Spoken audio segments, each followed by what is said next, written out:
नमस्कार मित्रांनो, जय महाराष्ट्र। राजकारणात महाभूकंप, 60 ते 70 नगरसेवक बेपत्ता।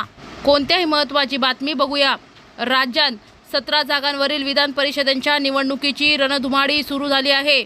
सत्ताधारी महायुतींमध्ये जागा वाटपाची चर्चा सुरू असतानाच महाविकास आघाडीतील काँग्रेसमधील 60 ते 70 नगरसेवक बेपत्ता झाल्याची बातमी समोर येते। वर्धा, चंद्रपूर, गडचिरोली विधान परिषद निवडणुकांची पार्श्वभूमीवर मोठी घडामोड होते।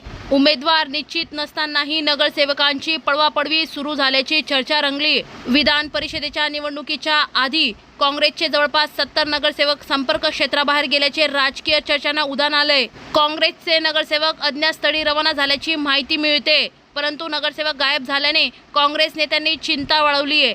पक्षांतर्गत अस्वस्थता समोर आली आहे।